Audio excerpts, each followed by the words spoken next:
बिस्मिल्लाहिर्रहमानिर्रहीम। अस्सलामुअलैकुम। आप देख रहे हैं प्रोग्राम हकीकत और मैं हूं आपकी मेज़बान सैयदा इकरा बुखारी।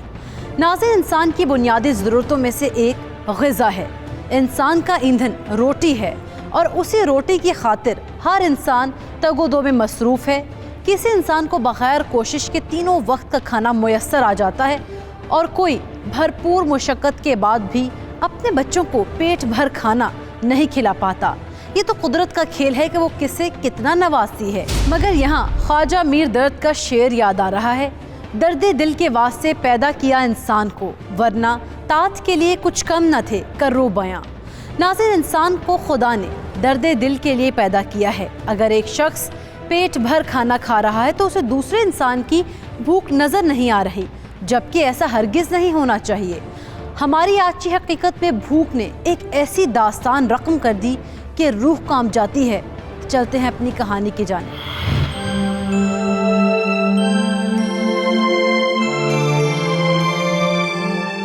सलीमा, अरे ओ सलीमा। बिस्मिल्लाह, आज आपने बहुत देर कर दी।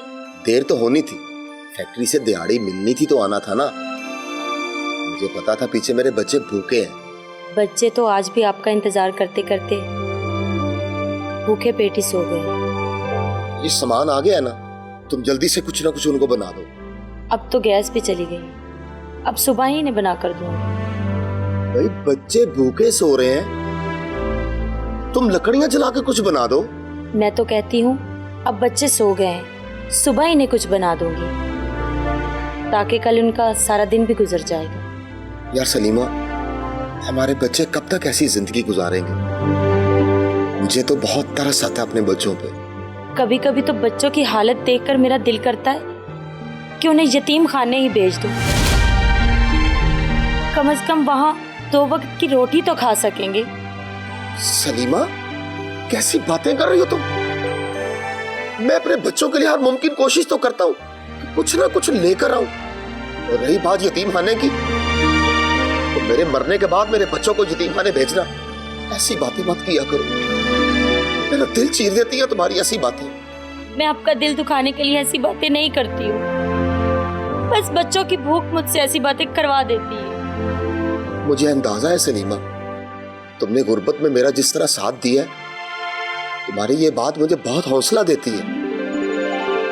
साथ तो मैं आपका मरते दम तक देती रहूं, बस मुझे मेरे बच्चों की फिक्र रहती है।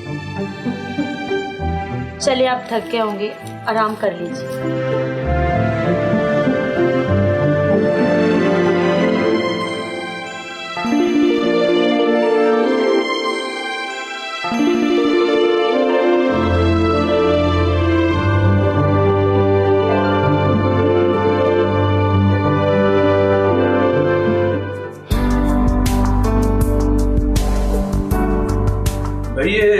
इंसान की तरह अभी तक आया नहीं खाना खाने। मैं तो तंग आ गई हूँ। आपका बेटा कुछ भी खाता पीता नहीं है और रोज खाना जाया होता है, कूड़े में जाता है।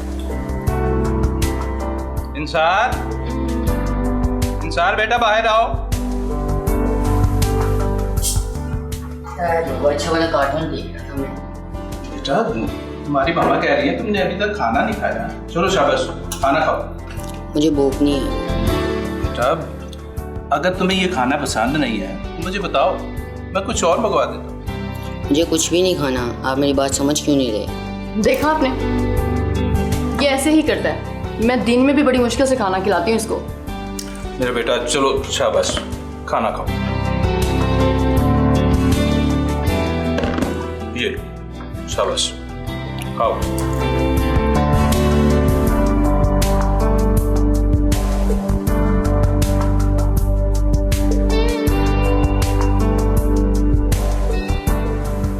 लो, आज फिर खाना लाया हो। बुशरा बेगम, मैं सोच रहा हूँ कि इंसान को किसी डॉक्टर या न्यूट्रिशनिस्ट को दिखाना चाहिए। इस तरह तो ये दिन पर दिन कमज़ोर होता जाएगा। हाँ, बिल्कुल ठीक कह रहे हैं।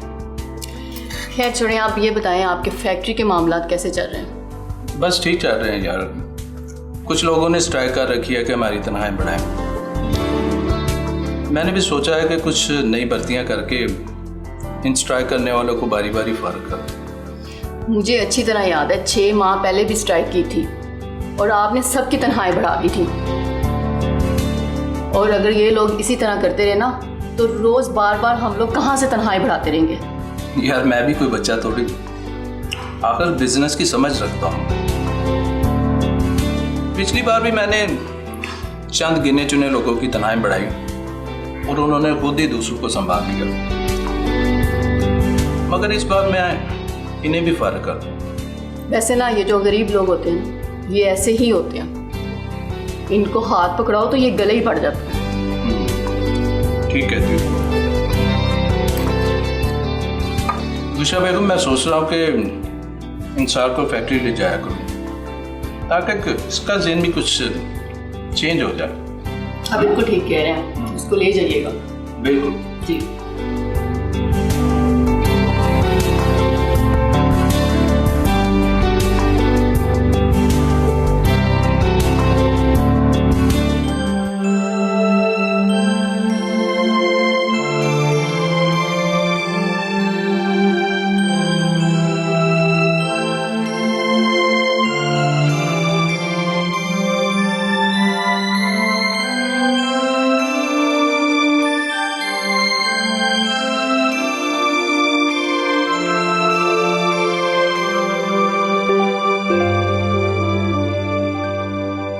राबिया बेटा, आराम से खाओ, कपड़ों पर मत गिराओ।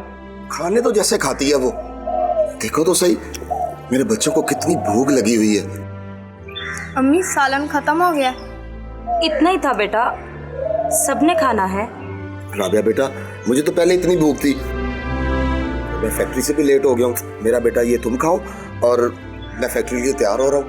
तुम बच्चों का ख्याल रखो, ठीक है?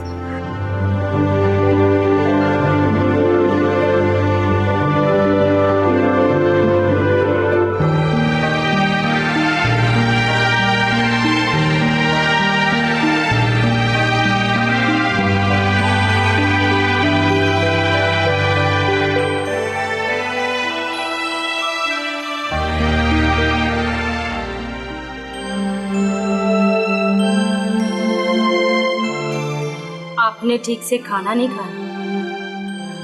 बेगम, कैसे ठीक से खाना खा सकता हूँ?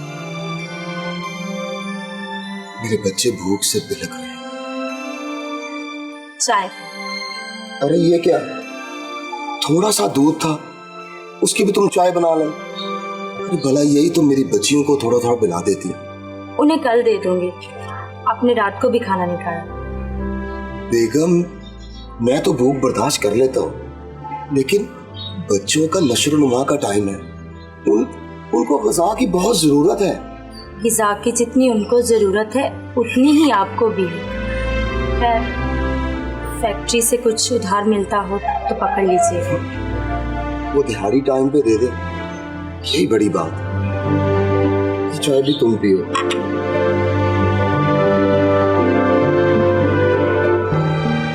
बच्चों का ख्याल रखना।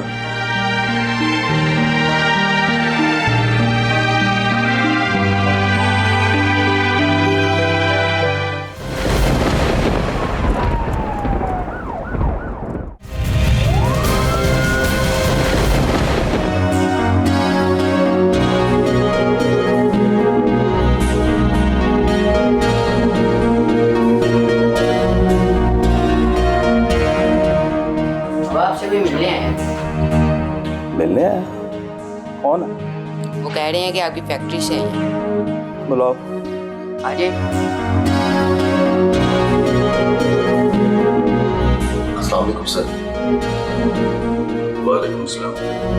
कौन हो तुम? सर मैं फयाज हूँ और आपकी फैक्ट्री में लोडिंग का काम करता हूँ सर। बोलो कैसे आए? सर आपने जो फैक्ट्री से मुलाजिमीन निकाले हैं उनमें मैं भी हूँ सर। सर मेरे 3 छोटे छोटे बच्चे हैं सर। सर आपकी मेहरबानी होगी, मुझे नौकरी से मत निकालें सर। देखो, मुझे तुमसे कोई गर्ज नहीं कि तुम्हारे कितने बच्चे हैं और तुम क्या करते हो। मेरी कंपनी पर जो लोग अजाफी बोझ थे मैंने उन्हें फारिग कर दिया। अब तुम जा सकते हो। ऐसा जुल्म न करें सर। सर, मैं बच्चों के लिए खाना लेकर ना गया तो मैं किधर जाऊंगा सर? सर, मेरी तो तनख्वाह भी थोड़ी सी है सर, जिससे वो मुश्किल घर का किराया और किचन चलता है सर। आपकी मेहरबानी होगी सर, मुझे मत निकालें। एक तो तुम लोग मिन्नतों पर उतरा। मैं तुम्हें आखिरी बार कह रहा हूं कि मैं तुम्हारे लिए कुछ नहीं कर सकता। तुम्हारे लिए बेहतर यही है कि तुम कोई और नौकरी ढूंढ लो। सर प्लीज सर, मुझे नौकरी से ना निकालें सर, प्लीज। लगता है तुम ऐसे नहीं मानोगे। बेटा, गार्ड को बुलाओ। नहीं, गार्ड को बुलाने की जरूरत नहीं है सर, खुद ही चला जाता हूँ सर, खुद ही चला जाता हूँ। बाबा वो आप इतनी मिलने वाले थे, फिर भी आप नहीं मिल पाई। बेटा, ये कारोबार है। कारोबार में जज्बात नहीं देखे जाते। अगर तुमने एक कामयाब बिजनेसमैन बनना है तो ऐसे लोगों की बातों पर ध्यान नहीं करते। बाबा अगर यही बिजनेस है कि लोगों की बेइज्जती की जाए तो मुझे ऐसा बिजनेस नहीं करना। और मैं तो आपको बहुत अच्छा इंसान समझता था, मगर आप तो मेरी सोच के बिल्कुल मुख्तलिफ निकले। बेटा, ऐसी बातें नहीं करते। तुम अभी बच्चे हो। वक्त के साथ साथ तुम्हें अंदाजा हो जाएगा। बाबा अगर आप मेरा एक काम करेंगे तो मैं आपसे वादा करता हूँ कि मैं टाइम पे खाना खाऊंगा। अच्छा जी, मेरा बेटा बताए वो क्या काम है? बाबा वो आदमी जिसे आपने अभी निकाला है ना, उसे बुलाकर काम जारी रखने का कहें। अच्छा जी, हम अपने बेटे के लिए ये भी कर लेते हैं जनाब।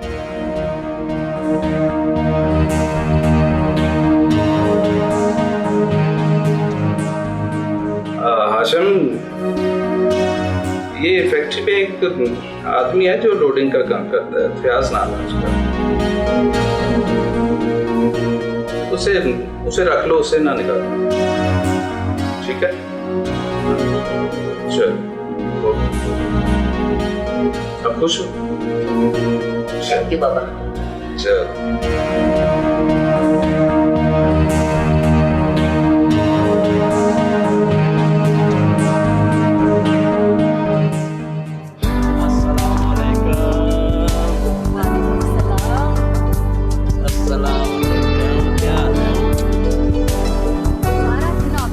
बेगम, टीवी बंद करो। में 10 दफा पूछते हैं कि हमारे अब्बू आज आपके साहबजादे ने अनोखा काम। तस्वीरें देखता रहता हूँ और घड़ी देखता हूँ। जी वो क्या? मैंने एक मुलाजिम को नौकरी से फारिग किया तो आपके साहबजादे कहने लगे कि इसे नौकरी से ना निकाल। मैं आपसे वादा करता हूँ कि मैं अच्छी तरह से खाना पीना शुरू कर दूँ। अरे वाह, ये तो बहुत ही खुशी की बात है अगर इंसान अच्छे से खाना पीना शुरू कर देगा। मैं तो हैरान हूँ कि इसके दिल में ये ख्याल कैसे आया कि इस मुलाजिम को नौकरी से ना निकालना। बस अभी ना समझ ना, कारोबार के मामला को नहीं समझता। मम्मा ये आप कैसी बातें कर रही हैं? कैसे? आप मेरी बात गौर से सुनिए। बस आज के बाद आप इंसान को अपने साथ फैक्ट्री नहीं ले जाएंगे। उसे क्या मालूम ये गरीब लोग कैसे होते हैं, किस तरह चालबाजियां करके मिन्नतें तल्ले करके अपना मकसद निकलवाते हैं। ठीक कह रही हो तुम, आइंदा इसे लेकर नहीं जाऊंगा। बस अगर यही काम चलता रहा ना तो इंसान हमसे बदजन हो जाएगा। यार मैं एक और चीज सोच रहा हूँ, ये कोरोना वायरस शुरू हो रहा है। कुछ लोग कह रहे हैं कि हुकूमत फैक्ट्रियां बंद करके लॉकडाउन लगा देगी। मैंने लाखों रुपयों का ऑर्डर पकड़ा हुआ है। अगर ये लॉकडाउन लग गया तो मैं तो बुरी तरह फंस जाऊंगा। अरे आप क्यों फिक्र करते हैं? ऐसा वैसा कुछ भी नहीं होगा और ये कोरोना भी जल्दी खत्म हो जाएगा। अल्लाह करे यार, दुआ करना ये फैक्ट्री बंद हो। ओहो, ये फैक्ट्री बंद हो भी जाएगी तो कौन सी क़यामत आ जाती है। और हमारे पास तो वैसे भी इतना सारा पैसा है कि सालों साल आराम से बैठ के हम लोग खाते भी हैं तो कोई टेंशन नहीं। बुशरा बेगम, बात आराम से बैठकर खाने की नहीं, मुझे बिजनेस में लॉस हो जाएगा यार। अच्छा चलें, आप छोड़ें, आप टेंशन ना लें। आप टीवी देखिए, अपने आपका शहजादे फेवरेट ड्रामा चल रहा से है। मिलूं। बस ये देखिए। मैं जितना भी इनका प्यार करूं, ये प्यार फिर भी आपसे नहीं।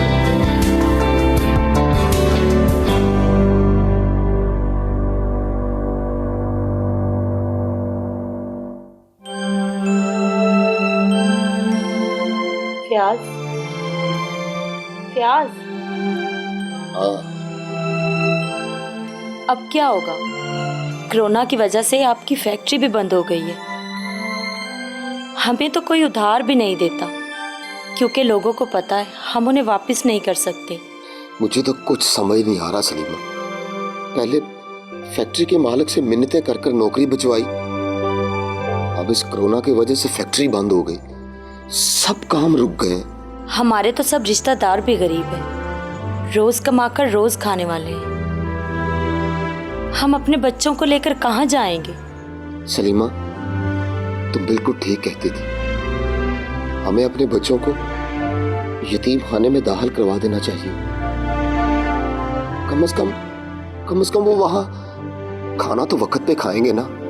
मैंने बचपन से लेकर अब तक गरीबी ही देखी है। कभी मनपसंद के कपड़े नहीं पहने, जो पका होता था खा लेते थे। अब भी यही हाल है। ऐ अल्लाह, तूने गरीब पैदा ही क्यों किए? मेरा भी यही ख्वाब था कि मैं खुद तो पढ़ा नहीं, कि अपने बच्चों को खूब पढ़ाऊंगा, लेकिन हालात ऐसे बदतर हुए कि मैं अपने बच्चों की रोटी तक पूरी नहीं कर पाया। एक तो मुझे भी कोई काम काज नहीं आता, वरना घर पे ही सिलाई कढ़ाई का काम कर लेती। सलीमा, तुम जानती हो फैक्ट्री में तकरीबन 1000 लोग काम करते हैं और सब के सब बेरोजगार हो गए हैं। और फैक्ट्री मालिक को इतनी तौफीक नहीं हुई कि इन लोगों में एक माह का राशन तकसीम करते। पता नहीं ये कैसे लोग हैं, खुद तो करोड़ों कमाते हैं और फैक्ट्री में काम करने वालों को जानवर समझते हैं। समझते ही नहीं कि उनके भी बच्चे हैं और भी सौ अखराजात हैं। तुम सही कह रही हो सलीमा। ये जो अमीर लोग होते हैं ना, इनका पेट नहीं भरता और गरीबों की बुनियादी जरूरियात पूरी नहीं होती। कुछ तो करना होगा फ्याज, वरना इस लॉकडाउन में हम 2 घूंट पानी को भी तरस जाएंगे। सलीमा, क्या करें इस लॉकडाउन में? मैं तो ये सोचता हूँ कि हमारी औलाद होनी ही नहीं चाहिए थी। वो बेचारे तो इस दुनिया में सिर्फ भूख काटने के लिए पैदा हुए। पता है कल मेरी बेटी राबिया मुझसे क्या कहती कि अम्मी, क्या दुनिया में सब लोग इतना ही खाना खाते हैं जितना आप हमें देती हैं?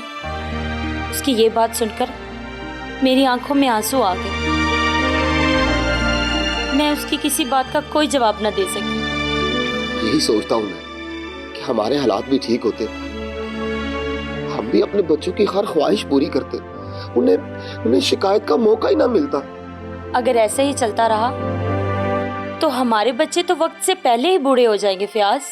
सलीमा, मैं एक काम करता हूँ, यहाँ से थोड़ी सी दूर एक आदमी गरीब लोगों को मुफ्त में खाना खिलाता है। मैं सुबह उसके पास जाऊंगा और बच्चों के लिए खाना ले आऊंगा। जी हाँ, ये ठीक है। आप सुबह होते ही चले जाइएगा और बच्चों के जागने से पहले वापस आ जाइएगा। बस ठीक है, तो मुझे सुबह जल्दी से उठा देना।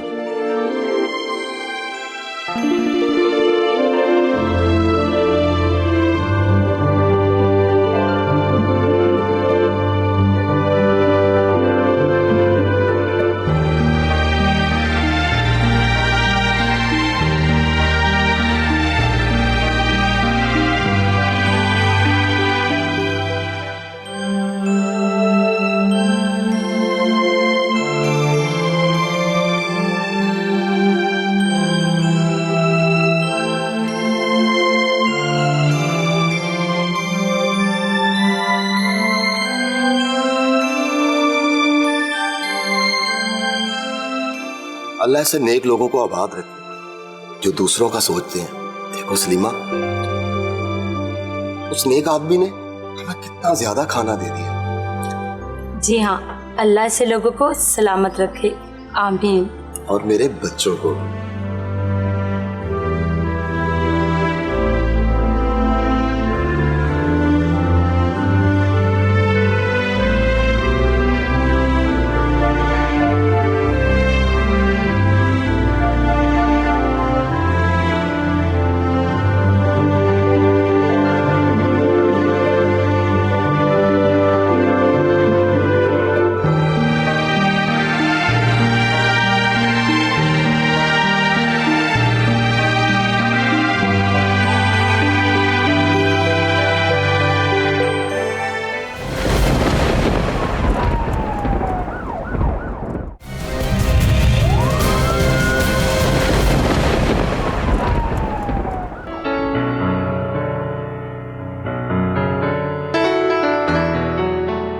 कैसे साहब, क्या बात है, आप परेशान लग रहे हैं? यार मैं सोच रहा हूँ कि ये लॉकडाउन कब खत्म होगा। ज्यादा सोचिए मत, ये लॉकडाउन भी खत्म हो जाएगा। और लॉकडाउन में आपकी क्या एक्टिविटी है? सारा दिन आप घर में फ्री बैठे रहते हैं। किचन में मेरे साथ काम शाम करवाया करें। हाँ, ये आइडिया जबरदस्त है। अब इंसार साहब को पूछ लें इन्होंने क्या करना। बिल्कुल पूछ लेते हैं। बताओ बेटा, आपका क्या प्लान है? मेरा तो कोई प्लान नहीं है, आप लोग करें जो करना है आपने। बेटा आप इस तरह बोर हो जाओगे। आप फिक्र नहीं करें बाबा। बेटा इस तरह क्यों कर रहे हो तुम? अगर तुम्हें कोई मसला है तो मुझे बताओ, मैं तुम्हारा मसला हल कर देता हूँ। अगर ये आप दिल से कह रहे हैं तो मेरी एक बात माने। हाँ बोलो। बाबा हमारे पास कितने पैसे हैं? बेटा अल्लाह का शुक्र है। तुम्हें क्या चाहिए? बाबा मुझे तो कुछ नहीं चाहिए। अगर हम कुछ पैसे गरीब लोगों को दे दें तो क्या होगा? बेटा मैंने ये पैसे बड़ी मेहनत से कमाए, ऐसे कैसे किसी को दे दो? चलें, आपके पैसे हैं, आपकी मर्जी।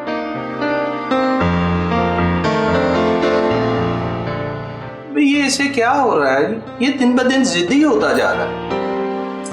मुझे तो कुछ समझ नहीं आती इसे क्या मसला है। मुझे तो ये समझ नहीं आ रही कि ये कल को हमारा कारोबार कैसे संभालेगा। ये तो गरीबों में उड़ा देगा सब कुछ। आप परेशान ना हो, आहिस्ता आहिस्ता वो सब समझ जाएगा।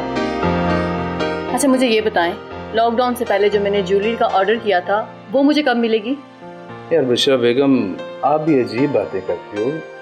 जब लॉकडाउन खत्म होगा तभी ये चीजें मिलेंगी।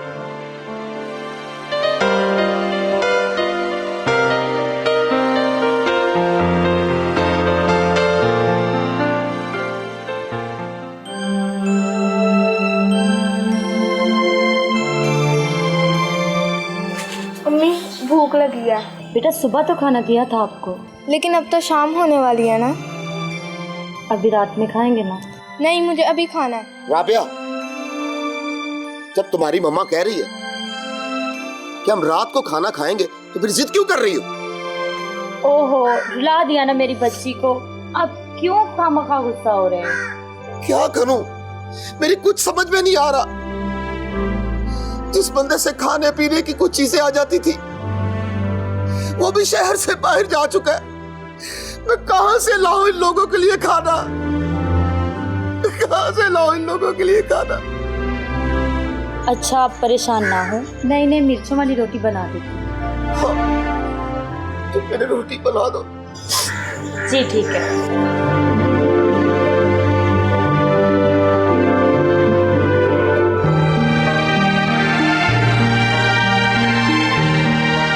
मेरे बच्चों, बस थोड़ा और इंतजार कर लो, फिर मैं तुम्हें कभी भी भूखे पेट नहीं रहने दूंगा। मुझे माफ कर दो। मैं तुम्हें 2 वक्त का खाना भी नहीं खिला पाया। मैं गुर्बत की ऐसी दलदल में फंस गया हूँ जिससे निकलना बहुत मुश्किल हो गया है। मेरे बच्चों, काश मैं तुम्हें पैदा ही न करता। काश मैं मर जाऊं, आगे तुम यतीम खाने में जाकर सकून की जिंदगी गुजार सको। अब्बू आप रो क्यों रहे हैं? नहीं मेरे बच्चे, मैं रो तो नहीं रहा। तो फिर ये आपकी आंखें गीली क्यों हैं? मेरे बच्चे, ये गुर्बत और बेबसी का पानी है। तुम्हें भूख लगी है ना, तुम्हारी अम्मी तुम्हें अभी खाना बना देती है। अब्बू अब आप काम पर नहीं जाते? मेरे बच्चे, सब काम बंद हो गए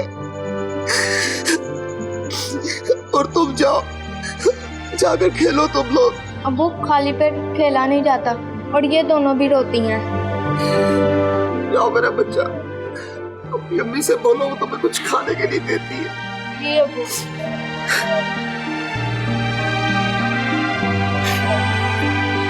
मैं भी कुछ करता हूँ, जाता हूँ मैं अपने मालिक के पास, उसे बोलता हूँ तो मेरी कुछ मदद कर दे, मेरी कुछ मदद कर दे।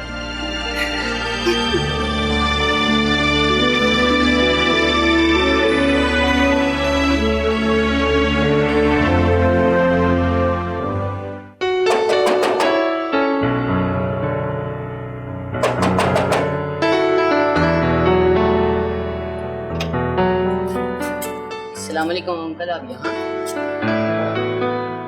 तुम मुझे जानते हो? जी आप वही हैं ना जो बाबा की फैक्ट्री में काम करते हैं? काम करता था बेटा, फैक्ट्री तो बंद हो गई है। तुम साहब जी के बेटे हो ना? जी मैं उनका बेटा हूँ।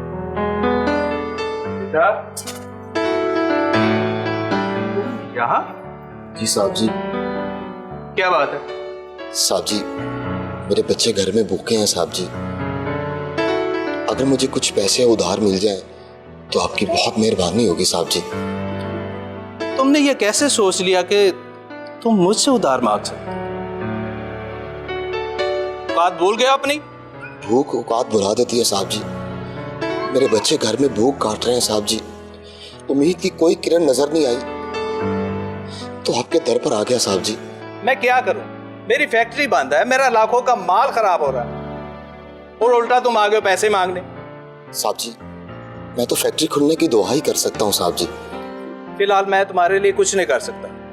फैक्ट्री खुलेगी तो आ जाना काम पे। सर बेटा आओ। बाबा आप जाए, मैं इधर ही हूँ। मैंने कहा ना बेटा आओ चलो। अंकल आप 1 मिनट यहाँ पे रुके, मैं आता हूँ।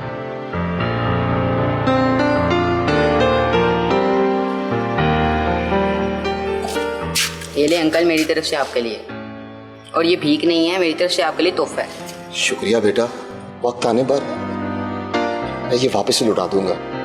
अंकल आप ना भी लौटाएं तो कोई मसला नहीं, वैसे भी तोहफे वापस नहीं किए जाते। बहुत शुक्रिया बेटा, आबाद रहो। बहुत शुक्रिया।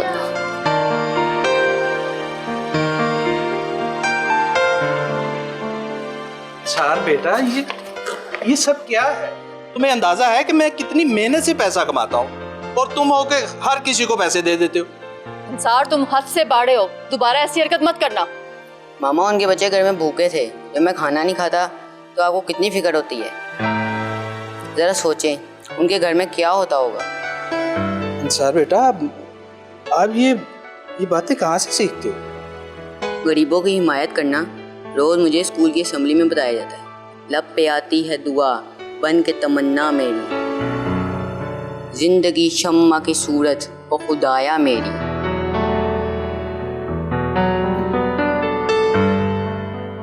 बेटा आज के बाद जैसा तुम कहोगे वैसे ही। थैंक यू बाबा।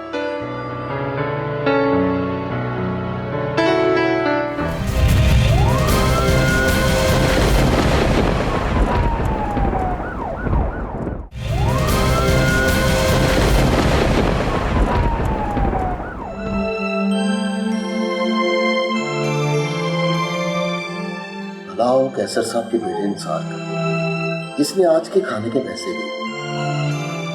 हर अमीर इंसान की सोच इंसार जैसी नहीं हो सकती। अगर ऐसे मुमकिन होता तो हम जैसे सफेद पोश गरीब लोग दाने दाने को ना तरस रहे होते। सही कह रही हो सलीमा, मैं तो खुद तंग आ गया हूँ इस जिंदगी से। शुरू से लेकर आज तक गुर्बत देखी है। मुझे तो मौत के बाद भी गुर्बत ही नजर आ रही है। मुझे खुद समझ में नहीं है, क्या हम ऐसे ही जिंदगी गुजारेंगे? हराम हम कमाते नहीं, किसी का हक हम खाते नहीं। सफेद पोशी और हलाल रोजी वैसे बंद हो गई है। सुबह उठ के बच्चे भूख भूख की रट लगाएंगे, फिर उन्हें देखकर दिल चीरा जाएगा। मैं तो खुद इस रोज रोज के झंझट से जान छुड़वाना चाहता हूँ सलीमा। मैं चाहता हूँ कि मेरे बच्चे इस तरह की भूख वाली जिंदगी ना गुजारें, दर दर की ठोकरें ना खाएं। ऐसे कैसे मुमकिन हो सकता है फियाज? मुझे तो हर तरफ इफ्लास की तारीकी ही दिखाई देती है। कभी कभार कोई सहारा दे भी दे तो जिंदगी बस थोड़ी देर ही चलती है, फिर आके भूख में फंस जाती है। सलीमा, तुमने हर दुख सुख में मेरा साथ दिया और मैं आज तक तुम्हारी कोई ख्वाहिश भी पूरी न कर पाया। मैं तो खुद इस भूख और इफ्लास वाली जिंदगी से, इस कैद से अपनी जान छुड़वाना चाहता हूँ सलीमा। क्या मतलब है? मैं मरना चाहता हूँ। मुझसे भूख और गुर्बत वाली जिल्लत बर्दाश्त नहीं होती सलीमा। ऐसा सोचना भी हराम है। आप ऐसे मत सोचिए, कोई ना कोई रास्ता निकल आएगा। कोई रास्ता नहीं है। मेरे मरने के बाद तो मेरे बच्चों को यतीमखाने दाखिल करवा देना। फयाज, मैं जब से आपके निकाह में आई हूँ मैंने अपना जीना मरना आपके नाम पे। मैं आपसे वादा करती हूँ मैं अब भी हर फैसले में आपके साथ हूँ।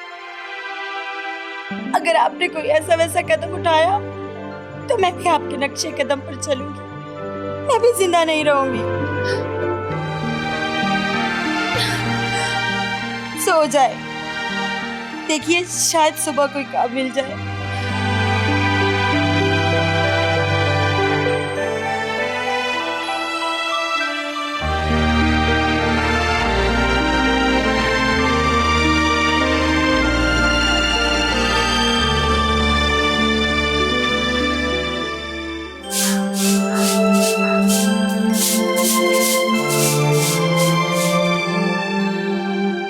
कुछ काम मिला?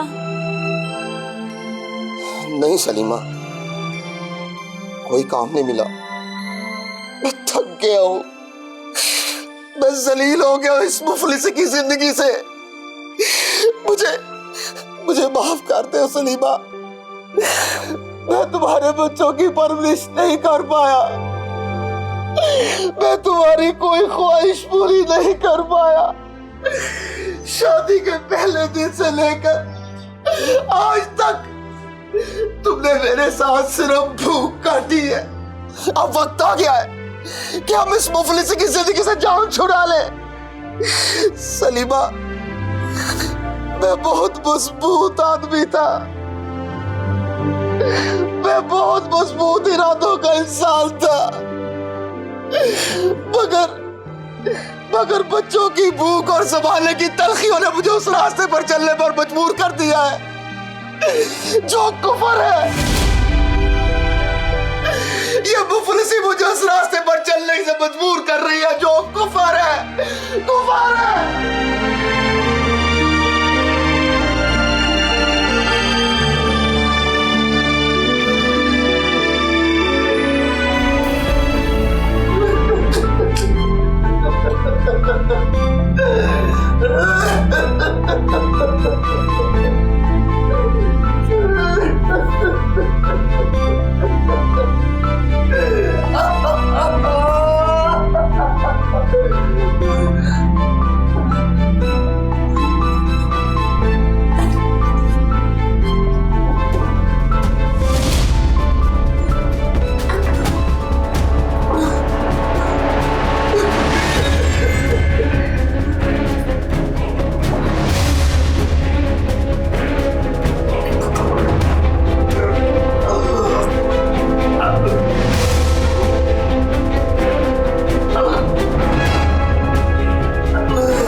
मगर बच्चों की सिस्कियों ने उसको खोखला कर दिया है। और आज मेरा जॉब इस वक्त माशरे के मुंह पे क्या लग पड़ गया है? माशरा गरीब लोगों की परवाह नहीं करता। मैं अपने बच्चों को इस घटिया माशरे के रंगों करम पे नहीं छोड़ूंगी। वो भी मेरे साथ जाएंगे जन्नत में। वहाँ पेट भर के खाना खाएंगे, पेट भर के खाना खाएंगे हमारे साथ, पेट भर के खाना खाएंगे। आप लोग क्यों भैया? और को क्या हुआ? ना आप लोग चाहते थे ना हम पेट भर के खाना खाएं? ये पी लो, मैं तुम लोगों को जन्नत की सैर कराऊंगी। ये माशरा और यहाँ के लोग हमारे काम में नहीं होता। हमें नहीं रहना यहाँ, हमें नहीं चाहिए क्योंकि डॉक्टर हम जन्नत में जाए।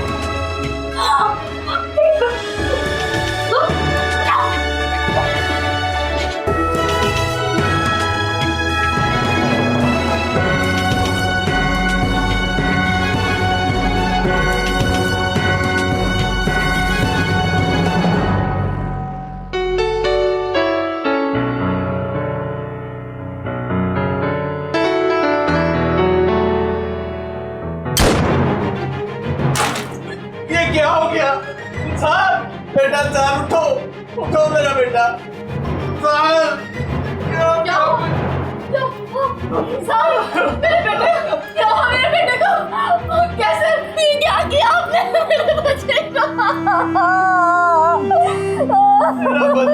मेरा बच्चा गरीबों का बहुत मेहनती था और मैं सारी उम्र पैसे के पीछे भागता रहा।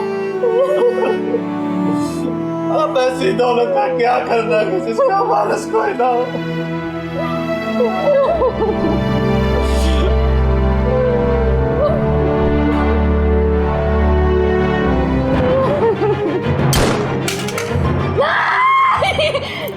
कैसे आंखें खोल रही है? क्या किया आपने?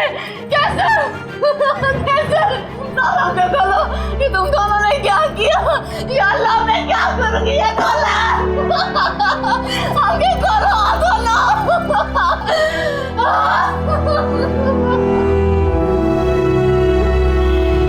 नासरीन, चेहरा बता रहा था कि मारा है भूख ने और लोग कह रहे थे कि कुछ खा कर मर गया। नासरीन, भूख तहजीब के आदाब भुला देती है। फयाज और उसकी अहलिया सलीमा की अपने 3 नन्हे बच्चों के हमरा सिर्फ भूख की वजह से खुदकुशी।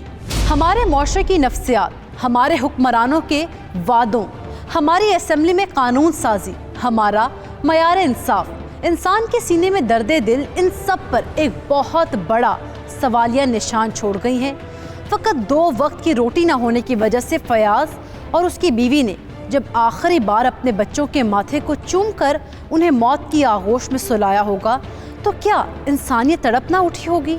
उन बच्चों को तो मालूम भी नहीं होगा कि वो जिस रोटी का तकाजा कर रहे हैं ये उनके लिए इतना बड़ा जुर्म साबित होगा कि उन्हें सजाए मौत सुना दी जाए। शायद फयाज के बच्चों की आहो सिसकियों की वजह से ही कैसर ने अपने बेटे अंसार को खो दिया और ख़ुद भी अब्दी नींद सो गया। नाज़िन, मैं सोचती हूँ कि ऐसी दौलत का क्या फ़ायदा जो एक ज़रूरतमंद के काम ना आ सके, और ऐसे दिल का भी क्या फ़ायदा जिसमें गरीबों की हिमायत का जज्बा ना हो। मुआशरे की इस तल हकीकत को देखकर एक बात जहन में आती है, मैं अगर भूख की शिद्दत का गिला करता हूँ तुम अकीदों के गुब्बारे मुझे ला देते हो। मेरे मलबूस के परखोज शगाफों के एवज़ कितनी तकदीर से फरमाने हया देते हो। नाज़िन, आप भी ज़रा सोचिए कि हम गरीबों की हिमायत कर रहे हैं या नहीं। अपने इर्द गिर्द होने वाले जराइम के ख़िलाफ़ आवाज़ को बुलंद करते रहें। अपने मेज़बान सैयदा इकरा बुखारी और टीम हकीकत को दीजिए इजाज़त। अल्लाह ने के बाद।